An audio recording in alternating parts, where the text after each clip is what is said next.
I am so excited. It's gonna be fun.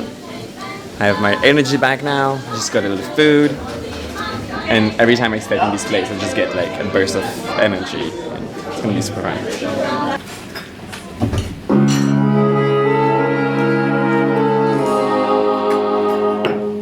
There was a time, I don't know when, I didn't have much time for men, but this is now and that was then. I'm learning.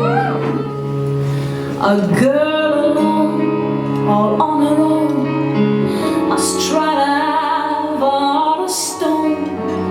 So I try not to make it known, my yearning. I try to show I have no need, but really do, I don't succeed. Well, my name is Thomas. I'm 25. I come from France. I moved to Sweden, Stockholm about 3 years ago to study design. And I decided to stay here because I discovered drag and the amazing opportunities that it gave me.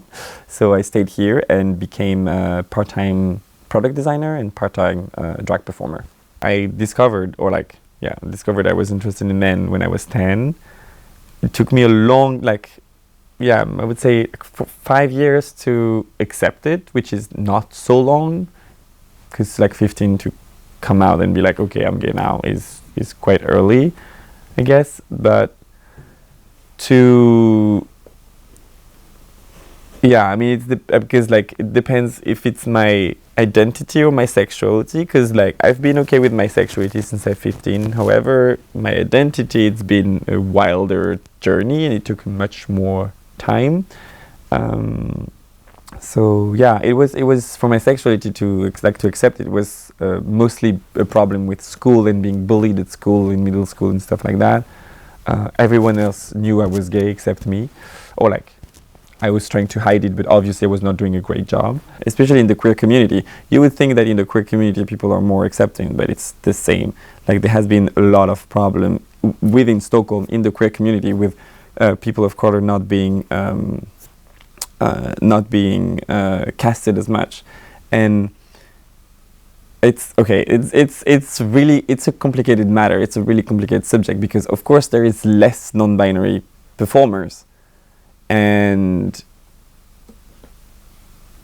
I couldn't understand first that it's actually the job for the people who are actually casting the show to go out of their way to find people of color to perform. And that sometimes people don't understand. They're like, yeah, but why would I have to, if I have, if I post an ad and I only have white people who are gonna apply, then why should I try to cast people of color? But that's because maybe they don't think they have the opportunity to perform because they haven't seen other people of color performing. They don't think they have, so it's actually your job to go out of your way because you have the privilege to, do it. So just do it. I mean, it's not because queer people are accepted that queer people accept themselves. You can have problem coming out and you might want to be surrounded by queer people only to feel safe. And I don't think we have that many places like that in France, in Stockholm, sorry. And so I think that's the main difference between Stockholm and Paris, for example. In France, everything is gendered. When you talk, there is no way to not use a gender. Objects are gender, verbs are gender. But because I'm a white, male-presenting human being, people tend to listen to me more. So I think it's important for me to be more vocal about those stuff. And that's why I've been more vocal about being non-binary, talk to my family, my friends. It's still hard to talk about it at work, but that's something I want to do, to be more vocal about it. I think that, yeah, it's important, and that's part of privilege as well. But yeah, it's a way to express yourself. It's an art form to express yourself, I guess, on stage. What do you wish more people knew about drag? That there is no rules and it's for everyone. Yeah.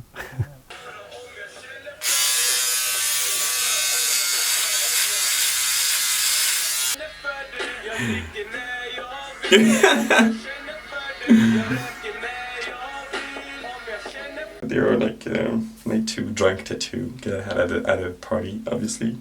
So yeah, it's a really sad story about them actually, because this one always looks at this one, and this one never looks at this one back. So it's a really sad story. But bounce, bounce, bounce, bounce, bounce, bounce, bounce. My poor head.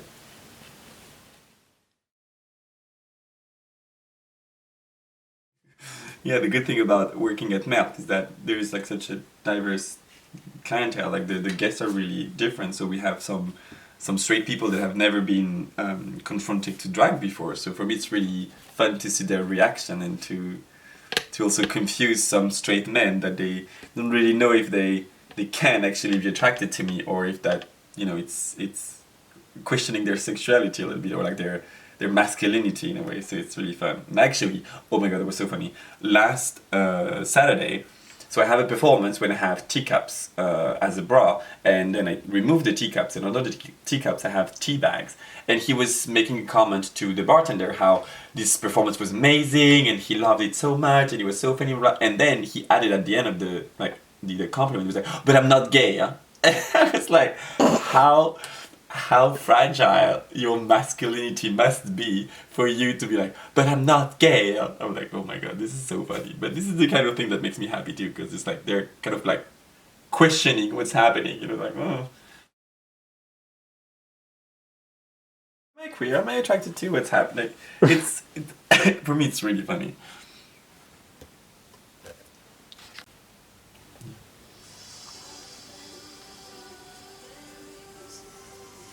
Great, amazing.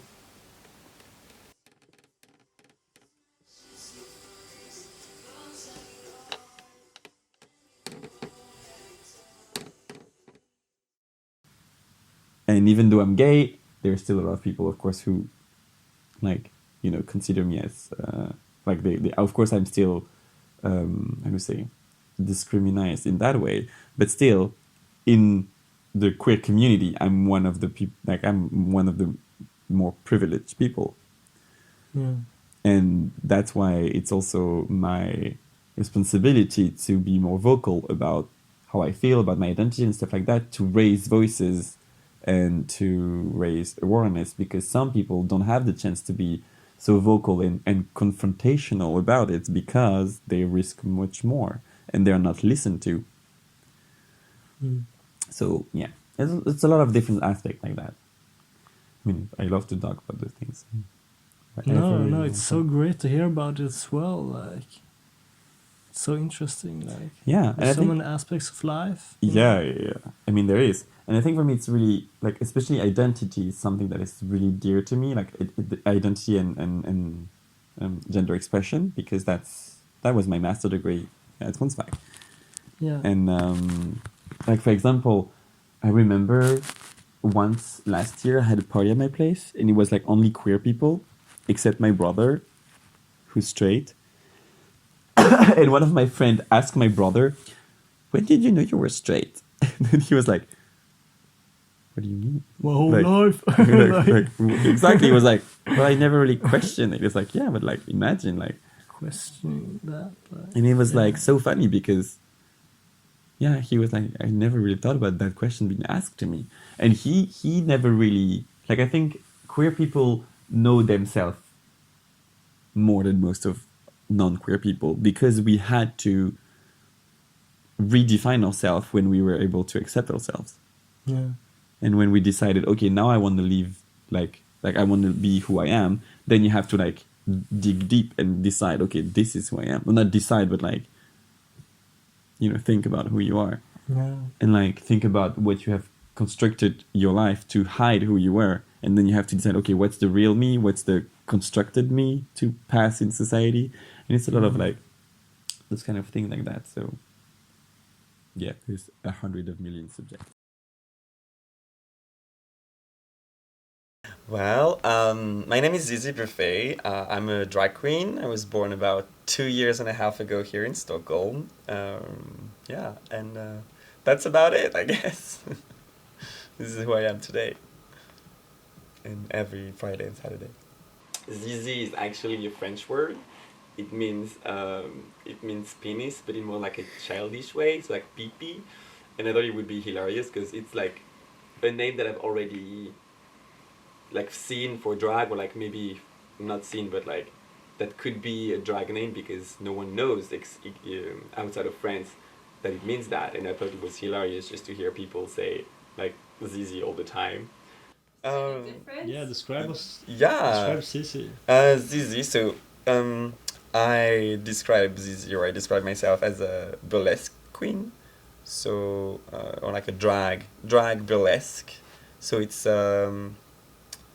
more cabaret-ish, obviously, and of course she likes to be naked, always, always showing some parts and a lot of confidence. Zizi has a lot of confidence, for sure, and yeah, there is yeah, my personality in drag is very more straightforward, and especially at Melt in the cabaret vibe, there is more like a flirty vibe also to it, which is really funny. Um, so yeah, this is Zizi's personality, I guess. Also, the confidence that I have in drag and how I behave has also evolved a lot, I guess.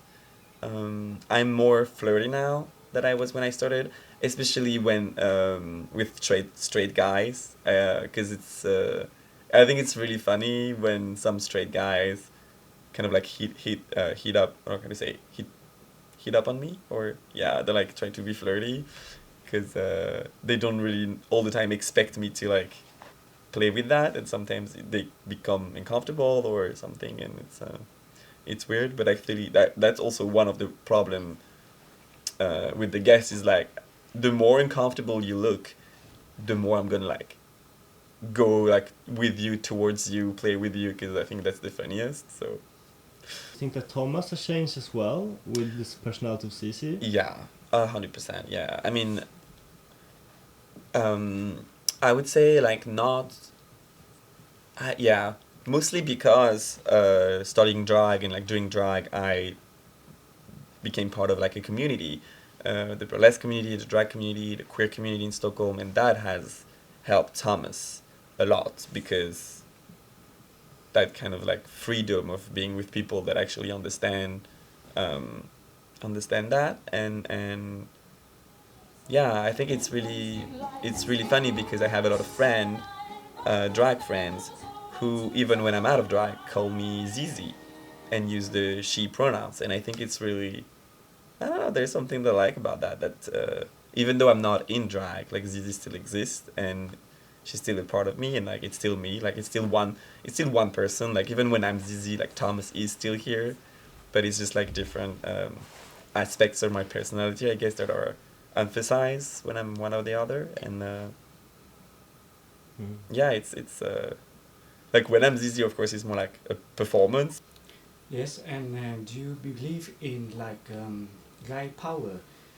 Because I watch like a Spy Girl examples, and they have like it's like during the 1990, and that is the first time that they brought out girls' power to the world. Yeah. So I just think that yes, maybe. Yeah, I mean, it's I I am a strong feminist. I mean, I believe that women are even much better than men in so many ways. So yeah, I mean, I don't know if it's. I think it's really important to empower women, and especially young girls, because they need to know from the early start that they are actually allowed and should have big dreams, and they should not just how do you say limit themselves. Step this way.